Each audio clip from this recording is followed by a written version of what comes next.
At the outset, a very, very warm welcome and a very good morning to everyone. I'm absolutely delighted that on the 50th anniversary of our OPPI, we have as our chief guest, Ms. Meenakshi Lekhi, who has just flown in from Delhi, straight from the airport, without spending a minute anywhere. She's right with us. Thank you, ma'am. It means a lot to us. I would like to extend a very warm welcome to Mr. Sudhanshu Pant. All of us in this room know what it means to be a bureaucrat and work in the government department, but he is one person who is always open, walk up to his offices, is willing to meet us, and even today, despite his travel schedule, he was here on Monday and he's back here in Mumbai, but he didn't miss the opportunity of meeting the industry colleagues. Mr. Pant, we are very grateful to you for being with us this morning. Thank you. Ms. Radha Kapoor, we are looking forward to you being here when we release our very special book on the color of white. Thank you for being with us on this occasion. I really appreciate you being with us. Later we will see Mr. A.N. Roy, who will be with us, a celebrated the police chief of Mumbai and a great personality. And he is going to be speaking to us about some of the things that matter a lot in our industry and a great learning that we will have as we go along. We will also have the presence of our Honorable Deputy Minister, Mr. Ravindra Chavan, later on, and I would once again welcome him when he lands up here. I also want to take this opportunity to thank some very special people in this room. I have Mr. Veeramani, our President of the IDMA, Indian Drug Manufacturing Association, and a very dear friend of mine. We work together on several issues of the industry, and he's always there, hand in hand, to work together. I also would like to thank and welcome Mr. D.G. Shah, again, a doyen of the industry and a dear friend and Secretary General of the IPA. I want to also welcome Mr. Dara Patel, the Secretary General of IDMA, and another very, very close friend of the industry and a great advocate for our industry. Mr. Kaushik Desai of IPA, warm welcome. And also I want to really take this opportunity to few people in this room who are inspirational to all of us. I want to welcome, with all of us putting our hands together, Mr. Nick Israni, our person who is the recipient of the Lifetime Achievement Award, the first ever Lifetime Achievement Award from OPPI, and someone who is always there with the industry and inspiration. I also would like to warm welcome to my two colleagues with whom I have learnt a lot and have looked up to them, and they have been the doyen of this industry, Mr. Dhanraj Gir, Humayun Dhanraj Gir, and Mr. Dev Bhaduri. Warm welcome, sir. And we also have today, on the 50th year occasion, two previous Director Generals of our industry, Dr. Dangi, as well as Mr. R.D. Joshi. So let's just put our hands together for these great, great personalities. And there are many, many friends. A warm, warm welcome to all of you. A special day in the calendar of OPPI and for the industry. And I thought today is a day when I think I am not going to surprise Mr. Sudhanshu Pant by putting a list of demands from the industry. That would be doing an injustice to an occasion like this. So what we're going to do today is that for a few minutes, we will have a childlike imagination. We're going to all think for a moment, forget about the roles that we play in our day-to-day life every day, whether we are from industry, we are from government, we are in politics. We're going to really think about a true Indian and think about what kind of India that we would like to really see as we go along. We're going to imagine a vision that we all want to share, a vision where we believe that no child ever dies of a vaccine-preventable disease in our country. We want to imagine an India where nobody gets denied the health care because of the socio-economic status of that individual. Can we imagine a country, an India, where new mother who is giving a birth to a child does not suffer or die due to lack of basic infrastructure and care? Can we imagine our nation where everybody, every human being has access to health care?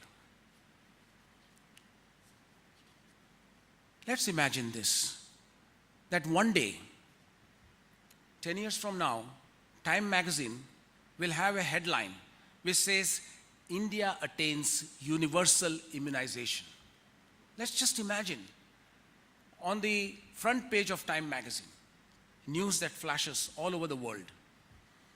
Let's imagine the Times of London publishes on its front page, India beats dengue through collective efforts of all stakeholders. Can you imagine a television anchor announcing to the world that India ranks amongst the top 5 nations in innovation of new chemical entities and biological markers? Can you imagine The Economist publishing on their front page that it is India's time to fly, that India attains access to healthcare for all citizens? Every citizen has got access to healthcare. Can we imagine that? Can we imagine a Wall Street Journal publishing that maternal mortality lowest in the world in our country? Is it a pipe dream? Is it something that we can't achieve? Is it something that we feel is a rhetoric that we would just make as a statement? Can we dream and envision a country of that nature, that we believe that we are capable of achieving it? Can we dream that? And that reminds me of my generation, Beatles and John Lennon. Above us only sky, and we will dream. We will not stop. We will not have any impediments. We will not think about skepticism. We will not doubt each other. We will not say that, no, this guy means something else. He has some ulterior motive. No, we are committed to making a difference. And we want to achieve those headlines, not for achieving those headlines in those famous magazines, but it is because we in India deserve to be where we want to be. And we want to do that. We will need to innovate in our own country, in our own way, to make impossible possible. And then we have some reference point to achieving this level of, when did we really imagine that capturing life, moments, sound or color was impossible some time ago? Can you imagine with what we are able to achieve with our just a handheld phone, what we are able to achieve today? Did we imagine that a Mars orbiter would cost just $74 million in order to orbit around Mars? Did we ever think this is possible? Did we even think that it was possible to fly until somebody dreamt and felt that there is a possibility of inventing so that world becomes so small and easy to access? Did we even imagine some time ago, at least in my lifetime, I have gone through situations where there was no mobile phone. And calling my parents was so difficult when I was studying in a hostel.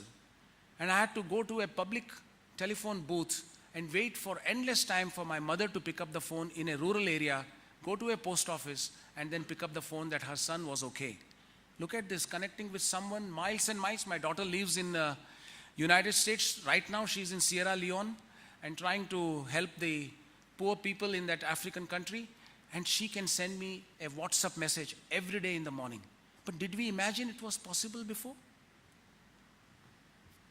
Why this happened? The impossible became possible because they dreamt that it is possible to do it. So can we do that? Can we dream that no child in this country will ever die of a vaccine preventable disease? Can we again dream that nobody gets denied health care because socio-economic status is not conducive for them? And can we dream that no new mother will suffer or die due to lack of basic infrastructure and health care? Can we dream that every Indian has access to health care? Today is an occasion to dream. Today is an occasion to think about next 50 years. I'm not going to tell you what this industry has done for the 50 years. It would be so boring. It would be so self-fulfilling.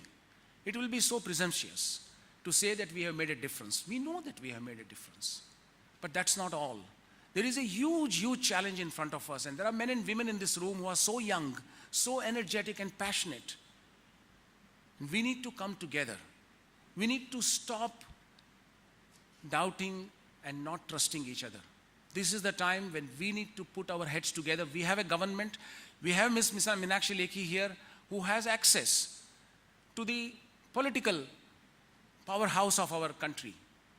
And she is going to pass on this message that we, industry, and in this room, it is not OPPI. It is the whole industry.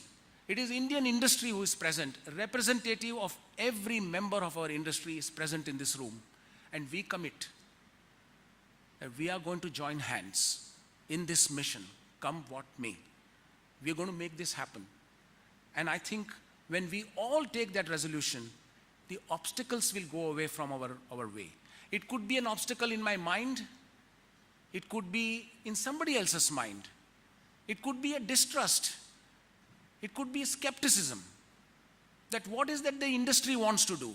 Do I want to deal with industry? I want to stay away from the industry because my nexus with the industry is going to cause problem. My relationship with the healthcare professionals is under cloud. As an industry, we have a lot to do to improve our image that we mean business when it comes to healthcare of this nation, and we will not compromise. We are not far away from that, friends. We have certainly a possibility of reaching to those solutions, those partnership and technology that will come to our rescue as we embark upon this phenomenal journey of making things happen and achieve those milestones that we believe are currently impossible to achieve. But it will only happen if we inspire trust and confidence with each other. Today is a day for that introspection. Today is a day for us to come together and take that simple resolution in our own mind. I believe the power of we is just incredible, that anything can be moved. Even for a simple idea. For example, sitting here in this room, there are industry captains who can, in 30 seconds, give their consent to ensure that in this country, in the 50th year of our OPPI, that we would create 50 primary healthcare centers in the rural areas of our country, which are world-class, fully connected by technology, top-notch diagnostic facilities, best of the doctors who are being given an incredibly important education and motivation to live in those rural areas.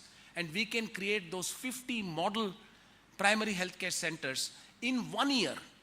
In 1 year, we can create that, and we run it for next few years with the help of state governments to make people believe it is possible to have primary healthcare centers in our ruralmost areas where Jan Aushadhi medicines are available, where treatments are available free of cost for our people. And let's make a small beginning. Let's show it that we just don't talk, we actually make it happen. That would be the day when we can all be proud that we can not only dream, but make it happen. It's been a real privilege to have you here. Thank you for being with us, and look forward to the rest of the day.